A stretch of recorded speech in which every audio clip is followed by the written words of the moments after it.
zəfərimizin qorunması ilə bağlı dönə-dönə danışmalıyıq. Hər gün danışmalıyıq, hər gün insanlarımızı beyninə yeritməliyik bunu, bunun təbliğatını aparmalıyıq.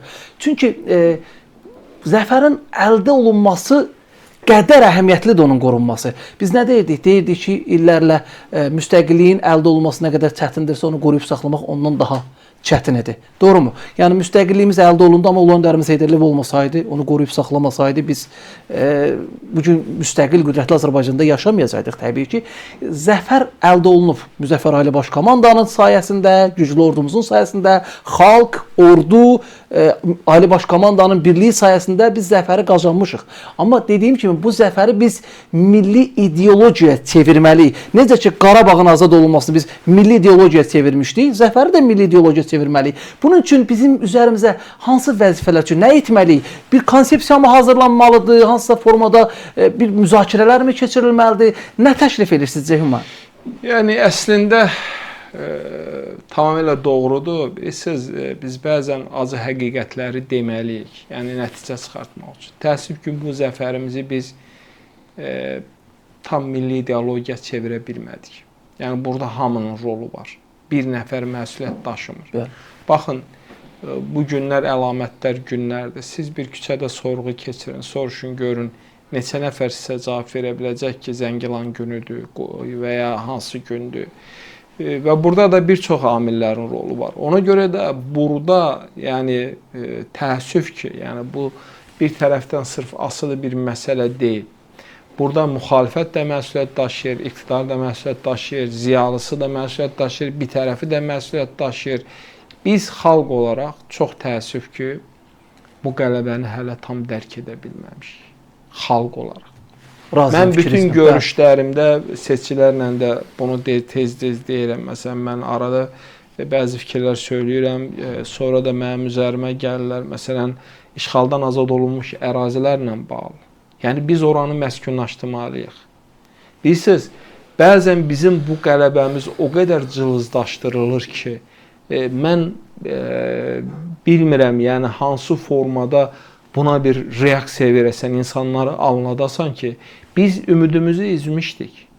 İndi hamı danışır, deyir, neçə nəfər... 5 rayonun qayıtmasına razılaşırdıq da. Razılaşırdıq, ondan əlavə nə deyirdik? Deyirdik ki... Xankəndi haqqında düşünə bilirdik, Ceyhun müəllim. Hadrut haqqında kim düşünə bilir? Heç kim düşünə bilmir. Kəlbəcəri kim azad edir? Laçın haqqında söhbət getmirdi. Dəhliz var idi orada. Biz bunu etmişik. Amma biz bugün xalq olaraq bunu dərk edirik.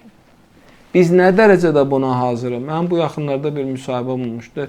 Bu 3 dəfə də olur. Deyirlər ki, qaçqınlar evdə yaşamayanda evi əlindən almalıyıq, deyirəm, bəli, almalıyıq. Sən ora getmisənsə, ac da qala bilərsən, bir müddət işsiz də qala bilərsən, çətinlik də çəkə bilərsən. Bizim ən böyük arzumuz həyata keçib də. Bəli. Biz bunu hansısa cılız amal, məqsəd uğrunda bunu xərcləməli deyilik. Mən getdim, ora iş tapa bilmədim. Bu boyda adamı həm işlə təmin etmək, həm məktəb açmaq, həm xəstəxana açmaq, həm iş yeri. Ağır işdir, əlbəttə ki.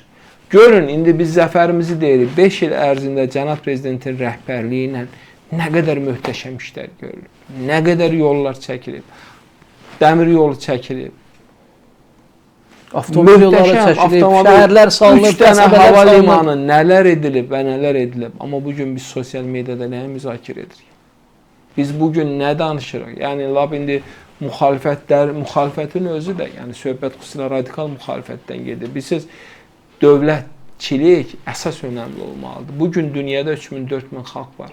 Yalnız 200-ün dövləti var. Bəli. Qaldı ki, biz nə etməliyik? Yəni, bunun üçün, mən bir daha da deyirəm, indi mən istər-istəməz yenə də gəlirəm sosial media məsələsinə. Baxın, son hadisələrdə hanı ziyalılar, hanı şairlər, hanı yazıçılar, hanı millətin önündə gedənlər, indi bəzilərin mən çıxıram.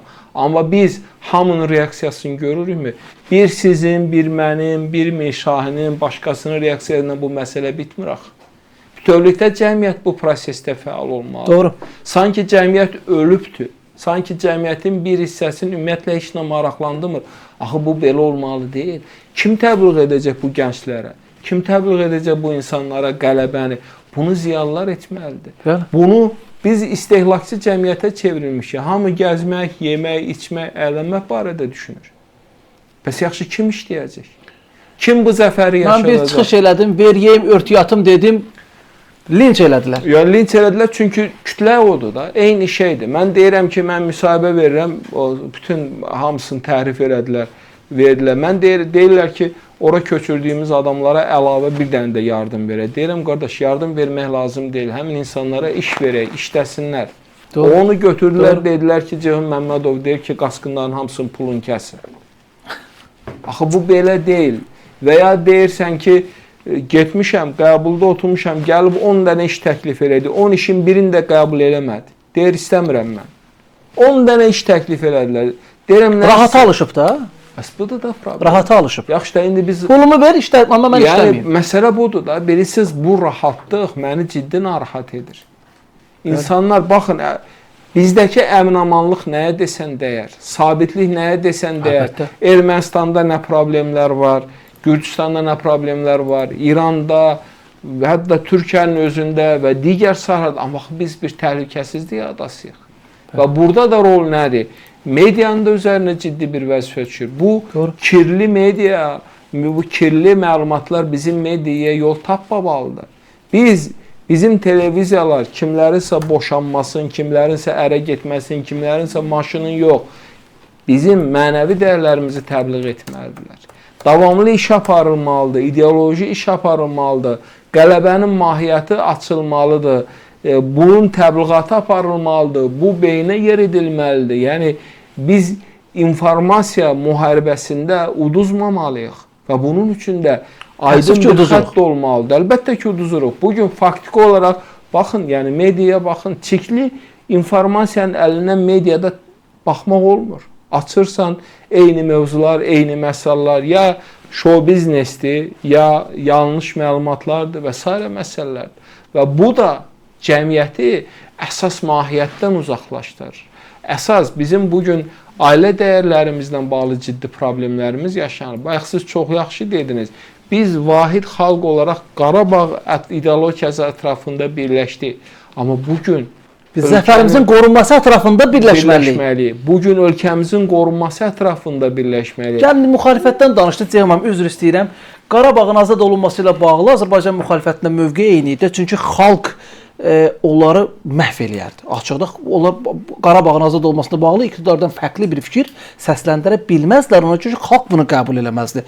Mövqe eyni idi. Qarabağ azad olmalıdır. Qarabağın azadlığı üçün hər şeyə getməyə hazırıq və s. və ilaxır. Amma bugün biz həmin müxalifəti, xüsusilə də radikal müxalifəti zəfərin qorunması istiqamətində iqtidarın atdığı addımların yanında görmürük. Onlar zəfərimizdə kölgə salmaqla məşğuldurlar. Mən sizə deyim də, müxalifətin gözünü hakimiyyət hərisliyi bağlayıb. Doğru. Müxalifət də məsuliyyət daşıyır. Müxalifət də ciddi məsuliyyət daşıyır. Bilirsiniz, dövlətçilik var. Müxalifət olmaq, müxalifətdə olmaq hər şeyə müxalif olmaq deyil. Yəni bunlardan kimsə düşünürsə ki, Azərbaycan dövləti zəifləyəcək, Azərbaycan dövləti hansısa məsələdə indi bu mümkün deyil, bunlar uğur qazanacaq. Xeyr, gözlərinin qabağına gətirsinlər ki, yaxın şərq ölkələrini. Onlara dəstək olanların məqsədi Azərbaycanı dağıtmaqdır. Doğru. İndiki dövrdə yanlış dezinformasiyanı yaymaq yox, dövlətin yanında olmaq lazımdır. Söhbət ölkədə hakimiyyət çevrilişindən gedir. Bu məsxərə mövzusu deyil, bu ələ salma mövzusu deyil, bu kimdənsə qisas almaq mövzusu deyil. Söhbət ölkədə dövlətə çevrilişindən gedir. Və buna sağlam nə qədər adam reaksiya verdi, nə qədər adam buna sağlam bir formada öz mövqeyini ortaya qoyur. Məsələ budur. Siz demişkən indi baxırıq, biraz da bunlar qızışdırırlar, biraz da insanları yanlış istiqamətə yönləndirirlər. Siz nəyi dəstəkləyirsiniz? Siz Rusiyanın həyata keçirmək istədiyi, Azərbaycandakı kimlərsə Rusiyaya güvənərək keçirmək istədiyi hakimiyyət dəyişikliyimi siz dəstəkləyirsiniz və buna sevinirsiniz ki, Azərbaycanda belə olmalı idi. Deməli, bunlar üçün müqəddəs heç nə yoxdur da. Yəni bunlar hakimiyyətə gəlmirlərsə, bu ölkə dağılsın, müstəqilliyimizi də itirək və s. və ilaxır. Yəni bunların mövqeyi budur. Bilirsiniz nətərdir? Yəni mən indi yenə də gəlirəm. Bizə güclü lider lazımdır. Güclü lider lazımdır. Ulunder Heydər başqa kim Azərbaycanı bütövləşdirə bilərdi? Heç kim. Kim bu ölkəni saxlaya bilərdi? Cənab başqa kim Qarabağı azad edə bilər? Şimal getmişdi. Bəli. Və cənab prezidentdən başqa bu işləri kim görə bilərdi? Heç kim. Bugün bütün dünya Haklısınız. bizim cənab prezidentə qibtə edir. Oturuşu ilə, duruşu ilə, danışıqla. Hə, problemlər. Dünyada ideal ölkə yoxdur. Bizdə də hansısa problemlər ola bilər. Amma bu ona aparmamalıdır ki, biz bu zəfəri mən rayona gedə bilmirəm, ona görə nə edirəm bu torpaqların azad olunmasına. Gedəcəksən də. İndi məqsəd odur ki, təhlükəsizliyi qoruyaq. Orada silah var, orada texnika var, bəzi məsələlər var. Mina var. Zamanla həllini tapacaq. Yəni sən bir dənə bu məsələni əsas gətirib bütöv bir qələbəyə, bütöv bir uğura axı xələl gətirmək olmaz. Bunu düşünmək lazımdır.